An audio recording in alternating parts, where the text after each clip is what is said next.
El doctor Roberto Pereira III, en el año 2017, ya hablaba exactamente de lo que se consideraba como violencia filioparental. Y, en definitiva, esto se publicó en la revista internacional muy reconocida a nivel de psicología, psiquiatría, etcétera, Papeles del psicólogo, en el año 2017, cuando se llegó entre la comunidad científica a un consenso para decir exactamente, para definir lo que es la violencia filioparental. Y son conductas reiteradas a lo largo del tiempo de violencia física, psicológica, verbal o no verbal, o económica incluso, dirigida a las y los progenitores, pero también a aquellas personas que ocupen su lugar, porque podrían ser tutores.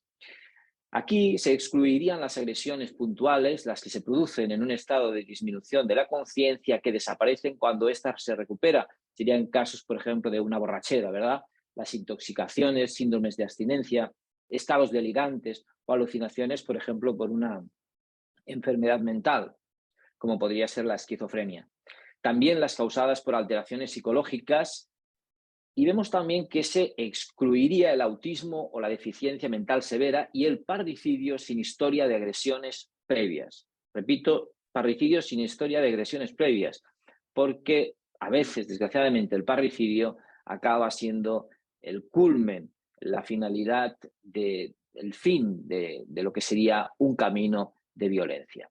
En España tenemos diferente legislación para poder atajar, para poder combatir este problema. Tenemos, en primer lugar, la Constitución española en su artículo 25, que nos habla de la reinserción y reeducación del menor infractor. Haya hecho lo que haya hecho, tiene derecho a recuperarse, a reinsertarse siempre. También la Ley Orgánica 10/1995, nuestro Código Penal, también, por supuesto, la Ley de Protección Jurídica del Menor. Y tenemos diversas normativas internacionales, como la Declaración Universal de Derechos Humanos, las reglas de Beijing, la Convención de Derechos del Niño del año 1999, directrices de Riad, las reglas de Tokio, las reglas de La Habana, etc. Hay diversa normativa internacional. Pero en España, ¿qué se consideraría violencia filioparental desde el punto de vista penal? Pues vemos fundamentalmente que hay varios delitos que lo engloban. El delito de maltrato en el ámbito familiar del artículo 153.2, el delito de amenazas en el ámbito familiar del artículo 169 y el leve de amenazas también del 171.7, el delito leve de vejaciones en el ámbito familiar del 173.4, pero fundamentalmente se trata del artículo 173 del Código Penal, que nos habla del maltrato habitual familiar. Es estrella, diríamos de alguna manera, la legislación penal del menor en España en relación a la Ley Orgánica 5/2000 de 12 de enero, que lleva ya 22 años en funcionamiento, la que trata directamente estos casos a partir de los 14 años, de 14 años cumplidos a 18 no cumplidos. Es una ley realmente flexible porque se puede adaptar a cada caso, diríamos, con una serie de medidas que lo que buscan siempre es reinsertar, recuperar al menor. ¿Para quién? Pues para la familia, para la sociedad y, en definitiva, para la persona misma, que lo que busca es no volver a cometer actos violentos. Vemos en el artículo 7 de la Ley Penal del Menor 3 grandes bloques. Hay 15 medidas judiciales. Son medidas, no son penas. Son medidas educativas las que aplican los jueces. Y hay 3 grandes bloques: las medidas privativas de libertad, las medidas no privativas de libertad y las medidas terapéuticas, que se pueden ir modulando dependiendo de la evolución del menor en cuestión. Por otra parte, en España nos damos cuenta que vemos que en los artículos 44 y 45 de esta Ley Penal del Menor se habla que tenemos un modelo de ejecución administrativa de las comunidades autónomas y sometido a control judicial.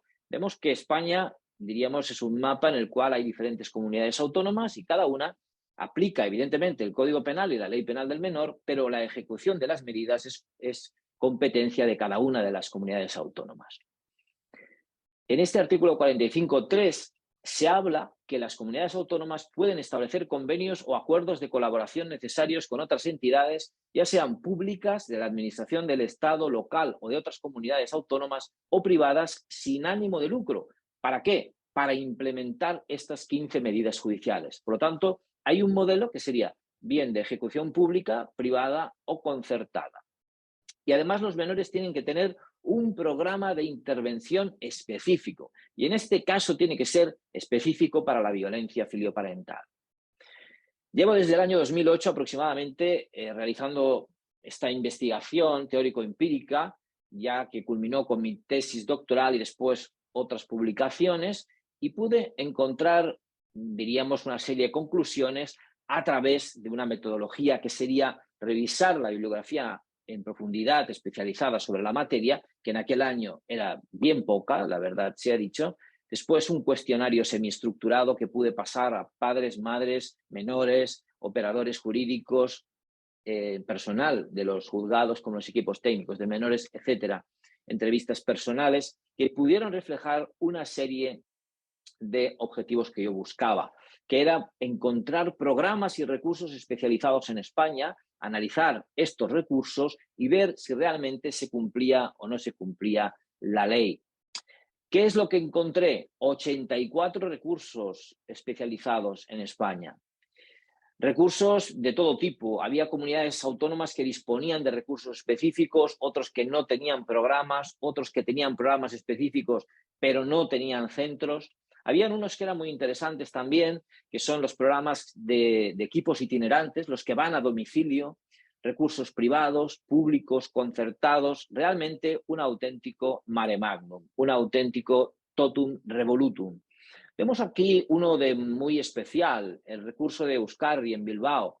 Aquí vemos al doctor médico psiquiatra Roberto Pereira III, uno de los primeros investigadores en violencia filoparental en España y a nivel mundial también, que habla de la violencia filoparental como la patología del amor, en el sentido de un amor enfermizo entre padres, madres e hijos. ¿Se quieren? Sí, pero no se saben querer. Lo hacen de forma equivocada. Y ellos lo que hacen es reconstruir la familia, estudiarla primeramente y reconstruirla mediante una intervención sistémica global, con toda la familia, no nuclear, sino extensa. Y tienen una tasa de éxitos aproximadamente de un 70%.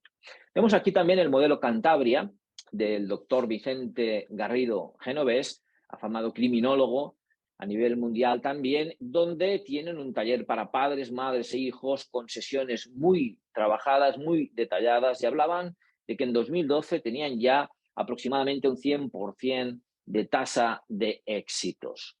También está uno de los más veteranos, que sería el programa de la colonia San Vicente Ferrer de Valencia, de pedagogía cristiana amigoniana. Es el más antiguo de España, con 5 bloques de intervención y 4 fases, y vemos que tienen tasas de éxito de más del 90%. Actualmente está adaptado también a programas, a un programa que se implementa en familia o grupo educativo.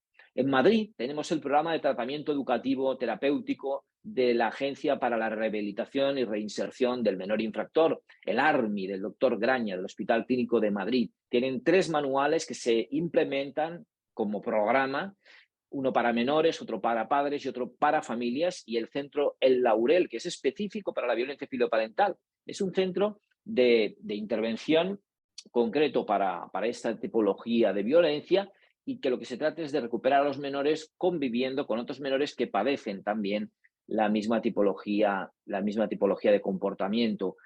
También en Madrid está a las afueras el centro El Laurel de Reforma. Ya sería aquí cuando hay un castigo penal severo, ¿no? Cuando hay ingresos en régimen cerrado. Tasa de reincidencia, 3,4%, muy baja, ¿verdad? Y en el año de implementación que se inició, el año 2012, un 2,4%. También está aquí vemos a las afueras de Madrid también un centro privado que se llama Recurra, del primer defensor del menor de la Comunidad de Madrid, que es Javier Urra Portillo, aquí le vemos en imagen.